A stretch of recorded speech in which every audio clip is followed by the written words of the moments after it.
दोस्तों आखिर चाणक्य ने ऐसी कौन सी बात बताई है जिन्हें अगर कोई इंसान अपनी डेली लाइफ में उतार ले तो उसे जिंदगी जीना कितना आसान हो सकता है। दोस्तों आखिर चाणक्य ने ऐसी कौन सी बात बता दी जिन्हें इंसान आज भी अपनी डेली लाइफ में यूज कर रहा है। दोस्तों अगर आप लोग इस वीडियो को देख रहे हैं तो आज आप लोग भी इन बातों को जान सकते हैं। दोस्तों वीडियो के एंड में मैं आप लोगों को एक ऐसा सीक्रेट बताऊंगा जिसे कोई अगर इंसान अपनी जिंदगी में यूज कर ले कि अगर कोई इंसान कुछ पाने के लिए सोचता है तो वह उसको कम ही समय में पा सकता है। दोस्तों वीडियो में आगे बढ़ने से पहले अगर आप लोग हमारे इस यूट्यूब चैनल पर पहली बार आए हो तो प्लीज चैनल को सब्सक्राइब करके बेल आइकन जरूर प्रेस कर देना, क्योंकि मैं आपके लिए ऐसी ही इंटरेस्टिंग और नॉलेजफुल वीडियो लाता रहता हूँ। दोस्तों यह कहानी शुरू होती है तक्षशिला से। दोस्तों कहा जाता है कि चाणक्य का जन्म 375 ईसा पूर्व में हुआ था। दोस्तों इनका जन्म स्थान तक्षशिला में है और यह तक्षशिला वर्तमान में पाकिस्तान में उपस्थित है। दोस्तों चाणक्य के जन्म के बारे में बहुत से विद्वानों की राय अलग अलग है। दोस्तों बहुत से विद्वान चाणक्य को पंजाब से बताते हैं, लेकिन कुछ विद्वान चाणक्य को उनका जन्म दक्षिण भारत से बताते हैं। दोस्तों चाणक्य को चाणक्य के नाम से ही नहीं बल्कि विष्णुगुप्त और कौटिल्य के नाम से भी जाना जाता है। दोस्तों चाणक्य मौर्य साम्राज्य के संस्थापक थे और दोस्तों उन्होंने अर्थशास्त्र जैसे ग्रंथ की संरचना की है।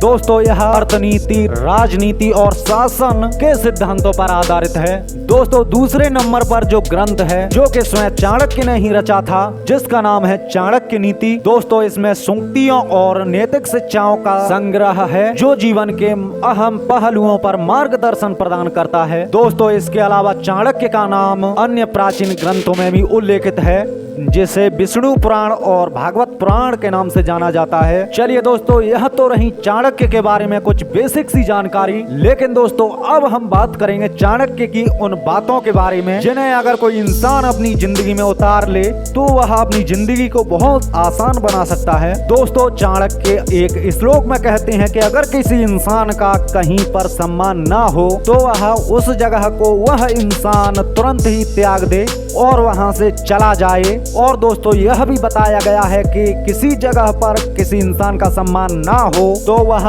उस जगह की तुलना चाणक्य ने मृत्यु लोक से की है।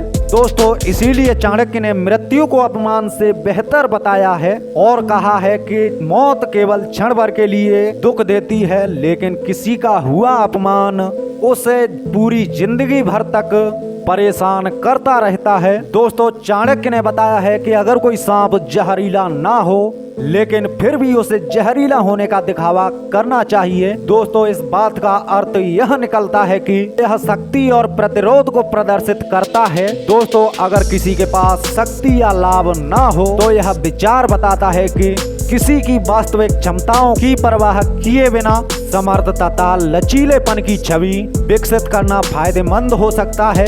दोस्तों अब चाणक्य अगले नंबर पर बताते हैं कि इंसान हमेशा कर्म से ही बड़ा होता है। दोस्तों यह लाइन इस बात पर जोर देती है कि सच्ची महानता स्थिति या फिर विशेष अधिकार प्राप्त करने के बजाय किसी के कार्य, उपलब्धियों और चरित्र के माध्यम से अर्जित की जाती है। दोस्तों यह धारणा यह बताती है कि किसी इंसान की परवरिश किए बिना या फिर समाज की परवाह किए बिना इंसान अपने कर्मों पर ही महान बन सकता है और वह समाज में सम्मान प्राप्त कर सकता है। दोस्तों उन्होंने एक लाइन में यह भी बताया है किसी इंसान को बहुत ज्यादा ईमानदार नहीं होना चाहिए। दोस्तों सीधे पेड़ हमेशा काटे जाते हैं और ईमानदार लोग हमेशा प्रताड़ित किए जाते हैं। दोस्तों अब मैं आप लोगों को चाणक्य की उस सीक्रेट बात को बताने के लिए जा रहा हूँ जिसका जिक्र मैंने वीडियो के शुरुआत में किया था। दोस्तों अगर कोई इंसान अपनी जिंदगी में कुछ कार्य करने के लिए आगे बढ़ रहा है या फिर कोई इंसान किसी कार्य की शुरुआत करना चाहता है तो उसे खुद ही इन प्रश्नों को पूछना चाहिए। दोस्तों यह प्रश्न कुछ इस प्रकार से है कि मैं इस कार्य को क्यों कर रहा हूँ और इसका परिणाम क्या हो सकता है, क्या मैं इस कार्य में सफल हो पाऊंगा या फिर नहीं। दोस्तों इन तीनों प्रश्नों को अपने दिमाग में सही तरीके से बैठा लीजिए और इन प्रश्नों का सही निर्णय लीजिए, जो कि आपको आगे बढ़ने में बहुत मदद करेंगे। दोस्तों यह तो रही चाणक्य से जुड़ी कुछ अद्भुत बातें। दोस्तों मैं आशा करता हूँ आप लोगों को बताई गई जानकारी सही से समझ में आ गई होगी। दोस्तों अगर आप लोग हमारे इस YouTube चैनल पर पहली बार आए हो तो प्लीज चैनल को सब्सक्राइब करके बेल आइकन जरूर प्रेस कर देना, क्योंकि मैं आप लोगों के लिए ऐसी ही इंटरेस्टिंग और नॉलेजफुल वीडियो लाता रहता हूँ। दोस्तों अब दीजिए अपने भाई को जाने की इजाजत, फिर मिलेंगे अगली वीडियो में।